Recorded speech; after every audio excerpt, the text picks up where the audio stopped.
Okay, so we all know that the XXL freshman list is just kind of horrible. Like, I don't think anyone even cares about it anymore. It's kind of just like label paid, like pay to win or whatever. Like, it's not on the tip of the culture. Okay, like 2016, sure, might be the most iconic cipher of all time, but you know, recently they've really lost their relevance. But what if I told you that there was another freshman list, much more beautiful, much more tapped in, much more influential and important, okay? And we're going to be going over that today. We're going to look at the artists that were on the freshman list, and we're even going to go over the freshman list from last year and see how their careers played out. But before we get into that, if you could drop a like, drop a subscription if you're new, and then comment, "Hi, sad part, you are the bane of my existence," that would be beautiful. But yeah, so this freshman list actually comes from the Instagram account dill.cheese. He is an underground legend, you know, been posting about the underground community for years, amassed a pretty good following of 36,000 followers, okay? So this isn't anything to be played around with, you know, this is a real publication with real motion. And we're gonna go over his underground list, and I'm gonna rank it from least votes to most votes. So the rapper with the most votes to be on the freshman list is gonna be the last one I mentioned. So you're gonna wanna stick around. There's 10 artists on here, and I'm gonna list them off and then kind of dissect my opinions on them being present here.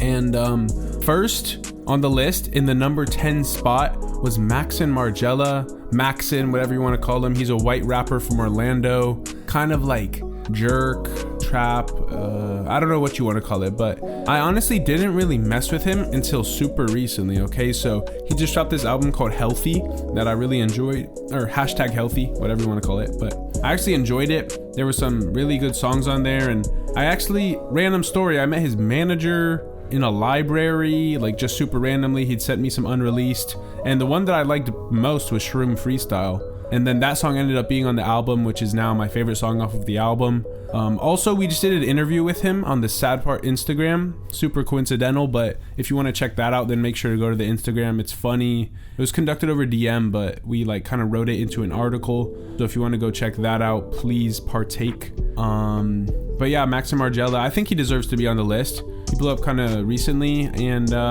yeah, I mean, cool music, good numbers. Next was Rocket, and Rocket is like, you probably heard some of his music before, though you might not be familiar with his name. He has that song called Ganger. It was kind of big on TikTok, has like more than 3 million streams on Spotify right now, but it was like, when I was 15, when I became Ganger, I don't know, it's cool. He's funny, he's kind of like, he's got this like crash out aesthetic, like it's good. It's cool music though. I actually like it, and you should check it out. His image is cool and stuff. We also have 1900 Rugrat, who is blown up. Oh my gosh, bro. He started blowing up in like September, and he's already surpassed arguably every other artist on this list except maybe one or two. But yeah, 19 Rugrat is huge, bro. He blew up super quick. I actually have a weird connection to him as well. I've known him since like middle school, bro. Since like 7th grade, I've been hearing his name from my town, because we're actually from the same small town in Florida. And like, he's always been rapping. He used to rap under different names, rap about, you know, goofy shit. Like, he was rapping about like hurricanes and fat girls and stuff like that. But I mean, it's crazy to see him blow up. He definitely deserves to be on this list, because he's like the truest form of a freshman. You know, he's literally blown up in the past month or two, though he's been rapping, like I said, for probably, I don't know, 8 years or something crazy. But yeah, shout out Rugrat, bro. Then there's Ian. Ian was next on the list. Ian's definitely been a freshman. He blew up super big this year, although a lot of people aren't really happy with his come up. They say that he's kind of swag jacking, boring, derivative. And I think I think the fall off has low-key already started. Like, clear, the numbers aren't bad, but public perception wise, like, it's not looking good for Ian. I like some of the songs though, but they get a little bit boring, a little stale. But yeah, shout out Ian. He's definitely had a crazy come up this year and deserves to be on the list. Next was Molly Santana, who people like to call the paid promo queen. And understandably so, because that's kind of how she blew up in the first place. Just like a big promo run through all the underground rap pages. I personally don't like the music though. Like, it's high energy. She's a cool performer. I saw her live in Miami. It was a cool show. She's like she's interesting. I think she'll be around for a little bit, although I don't really know if she can get much bigger than she already is. Next is Dave Blunts, another rapper who I don't think can get much bigger than he already is, though I'm referring to physically with him because there already is probably some serious health repercussions. But in terms of freshman list, I mean, he has blown up, but it's just like he doesn't really have the listeners to match it. Like, if you go to his Instagram, you can see that he's like clearly focused on the social media grind with 178,000 Instagram followers, and like that's big compared to where he was at, but he only has 200,000 monthly listeners, so it kind of feels like his social media impact is way bigger than his actual music listeners, which is similar with the number one spot on this list actually. But then again, he did kind of start from zero this year, so it's cool to see him on the list. Next was Too Slimy, which is a crazy pick to see on here. This is how you know that the Dill Cheese fans and followers who picked this list are really like underground, because Too Slimy is only known within the super underground niche community, and he made it onto the list with his super unorthodox style of music, kind of 808s and screaming trap metal, like I don't know. He only has 7,000 monthly listeners too, and that's like another case of the Dave Blunts thing where he's more of a meme honestly than a real musician in my opinion. But I don't know, it's creative. I like to see creative stuff, but it's kind of unlistenable. Maybe it'll progress towards something a little better, but I do know people who actually listen to him, so you know, however you want to take that. But then next on the list was Brennan Jones, who kind of did pop off this year, but already finds a bit of stagnation in his career in my opinion, and he is sitting at nearly 200,000 monthly listeners, which is actually higher than I thought. Fashion Trappin', that song is good. That's like probably the only song of his that I like so far, but I mean, his stuff is cool. He's kind of got an interesting image, but I don't know, I think the music needs some work. But yeah, he blew up out of Orlando. He's done a couple shows at this point too. I think he deserves to be on the list. Although up here at number 4 is kind of crazy in my opinion.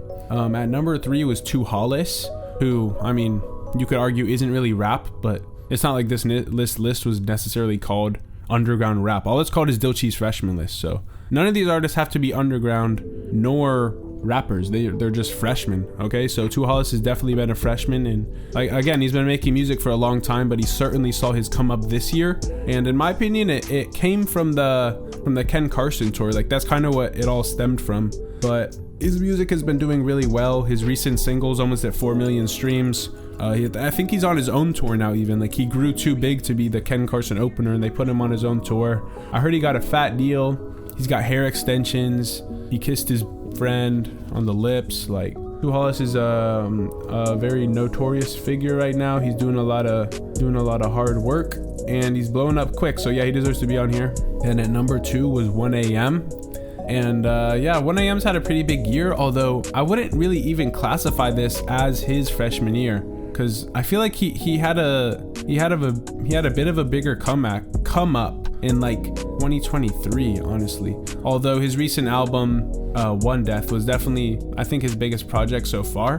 But 1AM's cool. He's kind of like that offshoot of like the Osama Sons, and like who else was in that? There was like the Osama Sons, the Buliman, the Osanta, whatever that group was called, I can't remember. But yeah, I mean, the music's fine. It's kind of, there's a lot of Isaiah TG cloning going on, and Isaiah TG's been vocal about that, but I think he deserves to be on the list, although again, number 2 is a little bit high. But you know, it's what the people voted, so the people are always right at the end of the day. And then at the spot number 1, the big reveal for the biggest freshman of the year is Laserdym 700, the Atlanta Demon, the fine shit originator, and he's definitely had a huge impact, like societally, like a bunch of memes, a bunch of like culture, I guess you could say, big streaming moments and Instagram videos and stuff like that, and his music is super unorthodox too, like no mixing, just straight flow. Like his come up was really infectious honestly. Like it's kind of crazy to see that it's even a possibility to blow up the way he did. But bro, he has songs with like 30 million streams. He has 2.4 million monthly listeners, and I think at the beginning of the year he had like less than 1,000. Or not less than he had very low number, bro. So this year has been insane for him. I met him in Chicago. He's a cool guy. He's funny. He just dropped that song with Denzel Curry and BK the Ruler, which is a crazy cosign. It's his biggest song right now.